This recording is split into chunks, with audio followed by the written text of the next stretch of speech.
Croissance verte, c'est maintenant sur Medi 1 et merci de nous rester fidèles. En Côte d'Ivoire, la jeunesse se mobilise activement pour la protection de l'environnement, en particulier face au fléau de la pollution plastique, véritable défi en matière d'insalubrité. L'équipe de Croissance verte a suivi, le temps d'une journée, une initiative concrète portée par de jeunes Ivoiriens illustrant leur engagement écologique et citoyen. Pour mieux comprendre l'impact de ce type d'action qui joue un rôle clé dans la sensibilisation des populations et sur l'importance de la préservation de l'environnement, nous sommes avec Souleymane Ndiaye, dit Mbaye Soulé. Vous êtes professeur de SVT, environnementaliste et acteur de développement. C'est toujours un plaisir de vous recevoir sur ce plateau. Merci, le plaisir est partagé. Mbaye Soulé, maintenant, direction la Côte d'Ivoire. On se retrouve ici pour en discuter. C'est un reportage signé Noam Karsin Kati, Eva Sagna et Moussandia. En Côte d'Ivoire, la pollution plastique menace l'environnement, la santé et l'économie. Face à ce fléau, des centaines de jeunes se sont mobilisés dans les rues d'Abidjan, formant une chaîne humaine inédite orchestrée par l'ONG Blue. L'événement a débuté tôt dans la matinée avec un point de rassemblement où les participants ont reçu des t-shirts et des chasubles aux couleurs de l'ONG. Certains des slogans sont imprimés dans l'argot ivoirien pour renforcer le message. Ensuite, les jeunes ont pris place le long du boulevard, formant une chaîne continue qui s'est étendue tout le long du boulevard lagunaire devant le stade Félix Houphouët-Boigny, bordant la baie de Cocody. Quand on a débuté, surtout en 2023, avec la toute première chaîne humaine, c'était vraiment de trouver une sorte de mobilisation citoyenne mais qui allait être innovante pour la Côte d'Ivoire. C'est la raison pour laquelle nous avons opté pour la chaîne humaine. L'idée derrière, c'est de montrer l'engagement de la population, l'engagement des jeunes dans cette lutte-là, justement. Vous voyez, quand vous franchissez le pas de votre maison, vous constatez les plastiques qui envahissent, qui hantent nos rues, qui obstruent nos caniveaux et finalement qui impactent l'esthétique de nos lagunes.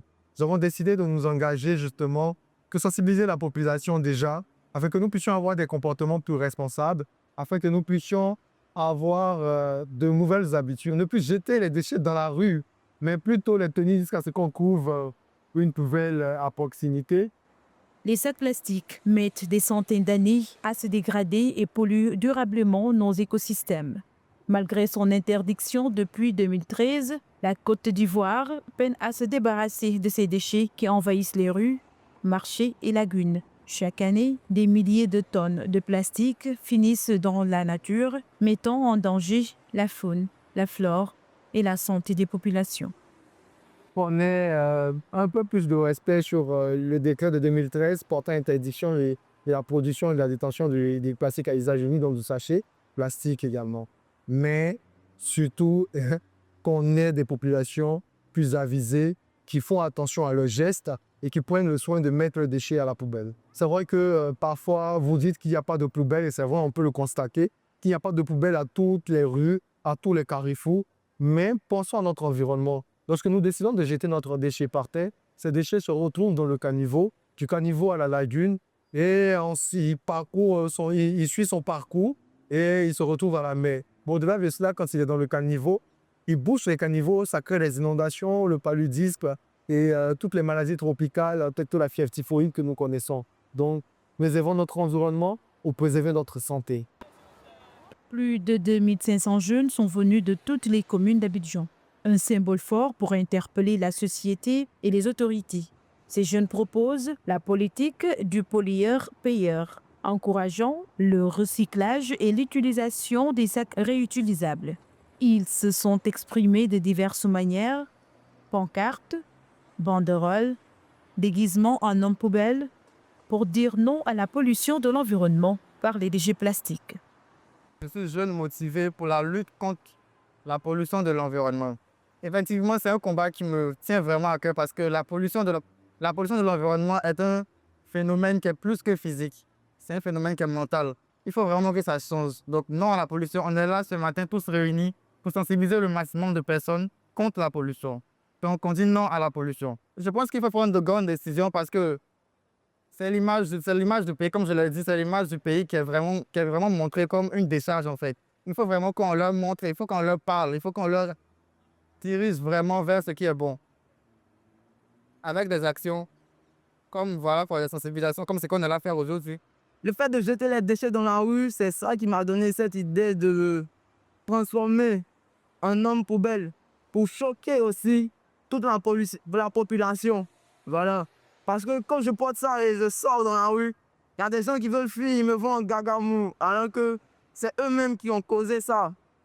Donc, le message que j'ai à dire à toute la population, c'est de se faire violence pour arrêter de jeter les déchets dans la rue afin qu'on ait un bon cadre de vie et un très bon environnement. Aujourd'hui, nous sommes venus à cette chaîne humaine organisée par Blue Côte d'Ivoire pour dire non à la pollution plastique. La pollution plastique qui est un fléau visible et connu de tous. Il faut que chacun joue son rôle contre la pollution plastique. C'est pour ça qu'aujourd'hui, j'ai porté ce tacret qui est fait à base de plastique que j'ai récupéré dans mon quartier. Voilà, chaque individu a un impact sur son environnement.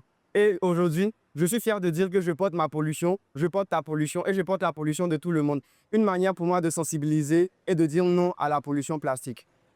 Pendant plus de 2 heures, les participants, main dans la main, ont formé une chaîne de plusieurs centaines de mètres. Ces derniers ont arboré des messages forts tels que non à la pollution, la rue n'est pas une poubelle, ou encore non aux déchets plastiques. Nous sommes là pour sensibiliser à la protection de l'environnement et lutter contre la pollution. La rue n'est pas une poubelle. Nous invitons chaque Ivoirien à ne pas jeter les ordures dans la rue. C'est une question environnementale qui est très importante. Elle concerne chaque Ivoirien. Il n'y a pas des personnes qui sont plus concernées que d'autres. Tous les Ivoiriens sont concernés par la question de la pollution et du climat. Je suis contente parce que dans notre pays, en Côte d'Ivoire, surtout à Yopougon, dans des communes, quand tu arrives, c'est tellement bizarre. Les saletés sont partout. Même tu dis à une personne, non, il ne faut pas ramasser, il ne faut pas jeter ici, il ne faut pas jeter ici. Ils n'écoutent pas. Donc vraiment, on a formé cette organisation pour permettre à la Côte d'Ivoire de tenir son pays propre. C'est pour cela que nous sommes ici. Cet événement de l'ONG Blue a permis de fédérer des jeunes, des institutions, des artistes, des médias et des entreprises autour de la cause environnementale. On va avoir des politiques plus fortes.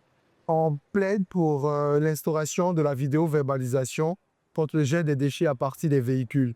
Ça, c'est notre plaidoyer principal. Et à partir de la chaîne humaine, nous voudrons que l'État puisse se pencher sur ces questions, d'avoir des résolutions, des lois beaucoup plus fermes pour la préservation de l'environnement.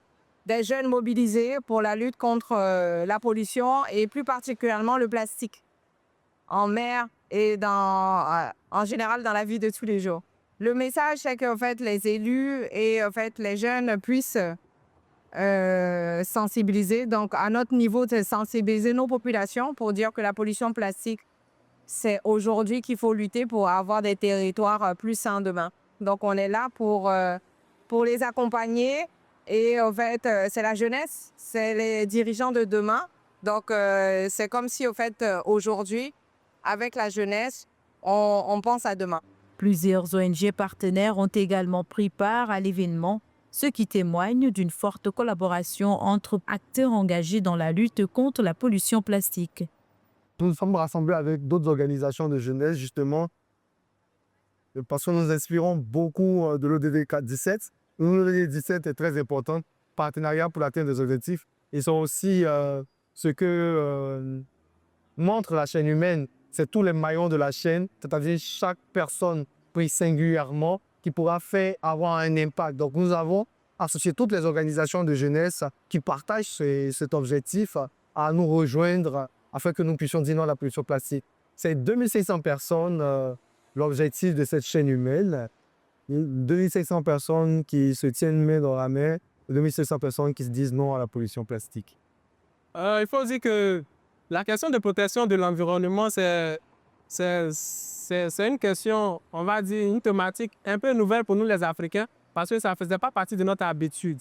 Et aujourd'hui, Dieu merci, la conscience des uns et des autres est en train de se développer pour ce qui est de la protection de l'environnement. Donc, l'impact en réalité, c'est que la population change d'habitude d'habitude de vie pour dire que les déchets qu'on jetait ça et là, désormais avec ce genre de mouvement et aussi de la formation que nous faisons, nous les sensibilisons afin qu'ils puissent mieux gérer les déchets et ne plus les retrouver un peu partout comme on pourrait le percevoir avant. C'est une question centrale, la pollution de l'environnement aujourd'hui.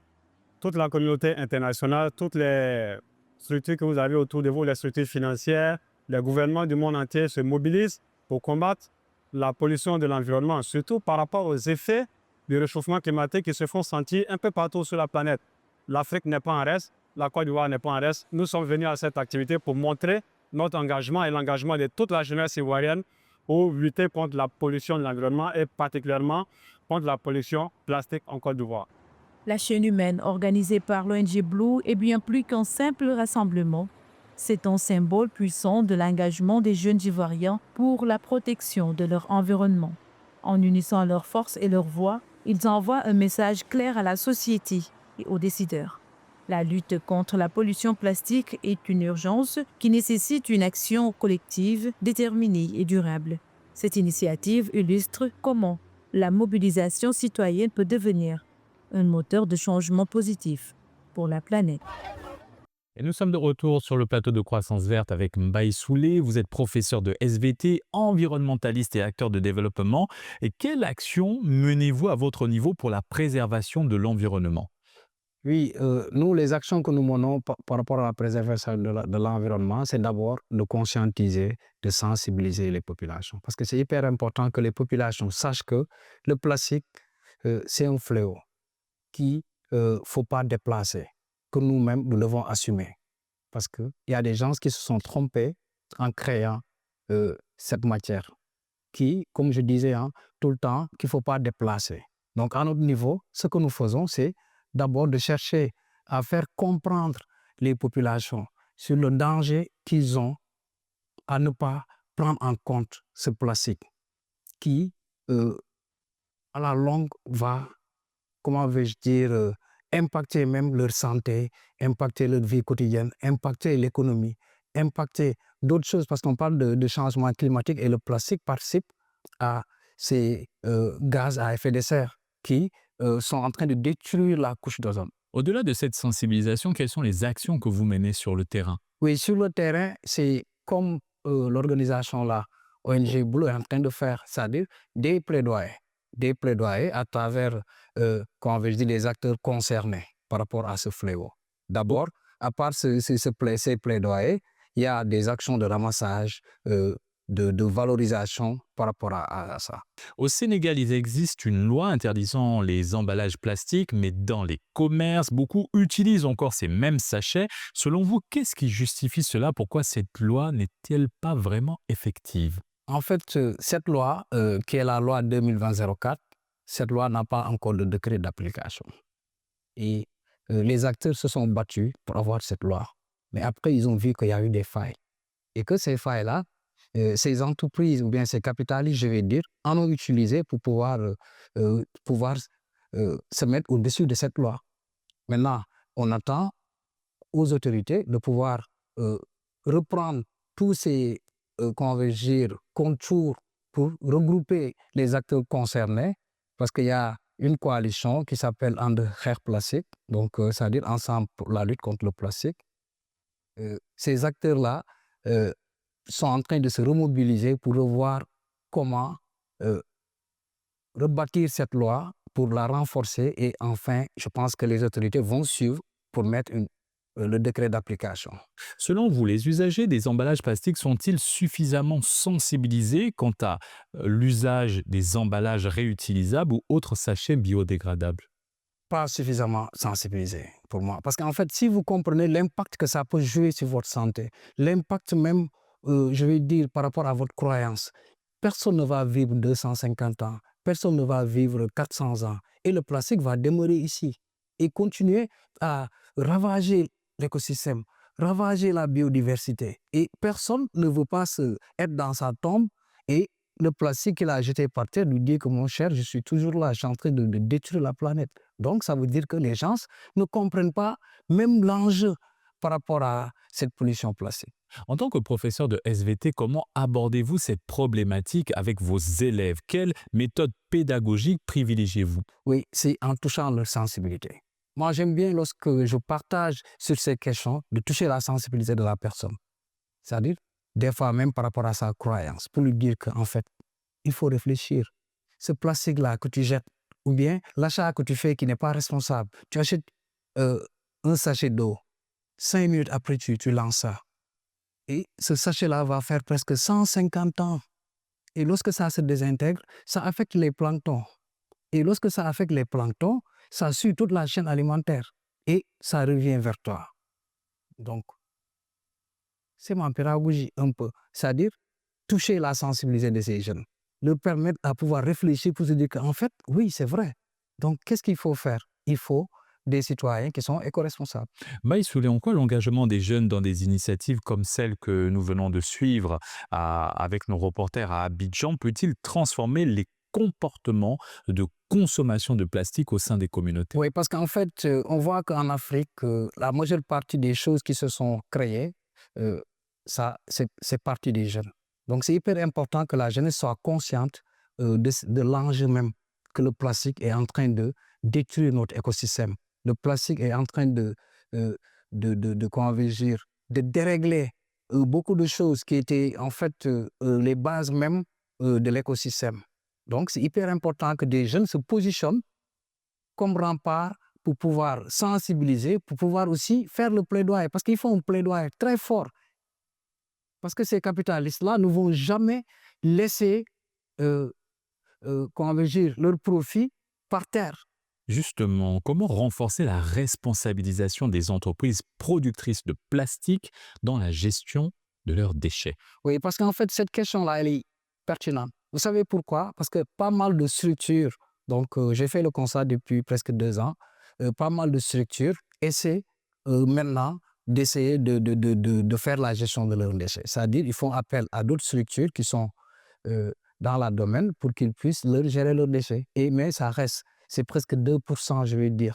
Maximum 5% des entreprises en Afrique, je vais dire, parviennent à être responsables un peu de la gestion de leurs déchets. En parlant de responsabilité, est-ce que les sanctions contre les pollueurs suffisent-elles ou faut-il privilégier la prévention et l'éducation? Il n'y a pas de sanctions. Je suis désolé de le dire. Je n'ai pas encore vu de sanctions. Et s'il y a des sanctions, il faut les vulgariser pour faire peur aux autres. Donc, ça veut dire qu'il n'y a pas ces sanctions. Donc là, les autorités doivent commencer à sanctionner, faire le tour de ces entreprises, de dire que, en fait, vous avez une responsabilité sociétale. Vous avez une responsabilité en tant que pollueur, en tant que vous qui êtes à la base même de ces déchets qui se retrouvent dans la nature. Donc, ils devraient plus se battre contre ces entreprises-là, qui soient en règle par rapport à la gestion de leurs propres déchets qu'ils ont produits. Comment faire de la protection de l'environnement un réflexe quotidien et non une action ponctuelle comme celle que nous venons de voir? Parce que c'est un événement annuel et qui se passe une fois dans l'année. Cela ne résout pas totalement le problème et permet vraiment de sensibiliser fortement la population. Mais comment faire une habitude quotidienne au sein des populations? Oui, au sein des populations, nous avons l'approche en utilisant 3 mots. Les éco-gestes, c'est-à-dire que la personne doit savoir que lorsqu'il fait un achat, l'achat doit être responsable. L'éco-responsabilité, ça rejoint un peu l'éco-geste, c'est-à-dire que vous voulez faire un geste, que ce geste-là soit réfléchi en amont. Vous allez à la boutique, vous achetez quelque chose dont vous saviez que vous n'avez pas le contenant. Le boutiquier va vous donner un sachet. C'est ça, c'est logique. Mais est-ce que vous êtes en position de pouvoir dire que je refuse? Et je pense que c'est ce mot-là qui est hyper important. Il faut savoir dire non. Il faut savoir dire non. Il faut refuser parce qu'en fait, vous n'allez pas voir que c'est une erreur et vous persistez à soutenir l'erreur. Moi, je refuse. Et c'est ce que je dis aux autres. Refusez. On vous donne quelque chose que vous n'en avez pas besoin. Une fois à la maison, vous le jetez, même pas 5 minutes. Donc, refusez. Donc, ça doit être des comportements qui vous suivent. Votre sac, c'est votre poubelle, vos poches, ce sont vos premières poubelles. Vous ne trouvez pas de poubelle, mettez ça dans vos poches ou bien dans vos sacs. Ça aussi, c'est des réflexes ponctuels. Les femmes, vous aimez beaucoup faire des achats et vous cherchez un sac que vous allez mettre dans votre sac. Ce sac-là, lorsque vous allez dans des grandes surfaces, ça vous permettra de mettre les articles que vous avez achetés. Baïsoulé, la gestion des déchets reste une problématique récurrente sur le continent. Comment faire évoluer les comportements, surtout dans les zones où la gestion des déchets reste vraiment très informelle? Dans les villes, la problématique est en train d'être endiguée avec ces entreprises dont vous avez parlé qui gèrent la gestion des déchets à la fois des entreprises et des populations. Mais dans certaines zones rurales, il n'y a pas ce type de service. Comment faire Oui, parce qu'en fait, changer les comportements? lorsqu'on voit les statistiques, donc en milieu urbain, en milieu rural, c'est presque 17,7%, c'est peu par rapport à la gestion des déchets. Donc, on peut comprendre que en milieu urbain, donc l'État met plus de moyens pour pouvoir gérer les déchets. Maintenant, moi, ce que je propose dans le cadre rural, c'est de trouver ces déchets-là comme opportunité, c'est-à-dire l'économie circulaire. Mais quand on parle de l'économie circulaire, il faut trier en amont. Il ne faut pas que les déchets soient souillés. Et je pense que ça peut devenir des ressources immenses en matière de valorisation qui peut même entrer dans l'économie pour être industrialisé en quelque sorte. C'est-à-dire, j'en parlais, c'est le surcyclage, l'upcycling, qui demande juste une expertise de créativité où vous ajoutez une certaine valeur ajoutée de la créativité. Et quand vous allez maintenant dans des réseaux sociaux, vous verrez qu'il y a des gens qui commencent à réfléchir sur des méthodes de valorisation par rapport à ces déchets. Et je pense que la chose la plus importante, c'est de prendre conscience que ça peut être transformé en ressources. Et le milieu rural devrait prendre en compte ces paramètres. Vous parliez à l'instant de tri sélectif. Vous êtes professeur de SVT, vous fréquentez des établissements scolaires. Est-ce que ce tri sélectif est déjà opérationnel dans certains établissements scolaires au Sénégal? Pas opérationnel à 100%. Je vais dire même pas 10%. C'est-à-dire, en fait, la structure qui s'occupe un peu de la gestion des déchets au Sénégal, c'est un camion qui passe. Même si vous triez chez vous, il va tout mélanger. Donc, c'est le problème de Mbebes. Vous vous rendez compte de Mbebes? La décharge de Mbebes à ciel ouvert. Très bien, à ciel ouvert. Maintenant, les camions, ils passent chez moi, par exemple, je trie, j'amène mes déchets, je trouve que je serai obligé d'encore mettre tout dans un même tas. Et eux, le camion, une fois à Mbebes, va vider ça là-bas. C'est là-bas que les gens... Ceux qui annulent tous les efforts en amont. Très bien. Donc, et dans les établissements, nous, on les conseille d'abord de faire le tri et d'apprendre aux enfants des méthodes de valorisation parce que c'est juste de la créativité. Et on leur donne des alternatives qui permettent en amont aussi de pouvoir diminuer ces déchets parce qu'il y a certains déchets qui peuvent être diminués en amont. Je pense qu'il y a des gens qui ont cette expertise. Au lieu d'acheter des bouteilles qui vont vous coûter 100 francs, des sachets qui vont vous coûter 50 francs, il y a des bonbons de 19 litres qui sont réutilisables. Et avec votre gourde écologique, chacun peut passer et prendre son eau et partir. Donc là, il y a de l'économie que vous faites par rapport à votre poche. Maintenant aussi, vous préservez l'environnement. Merci Mbaïsoulé d'être venu sur notre plateau pour nous éclairer sur l'importance de la protection de l'environnement et sur le danger que représentent les sachets plastiques. Merci à vous. Et c'est ainsi que s'achève cette émission. Très bonne suite des programmes sur la Panafricaine Média.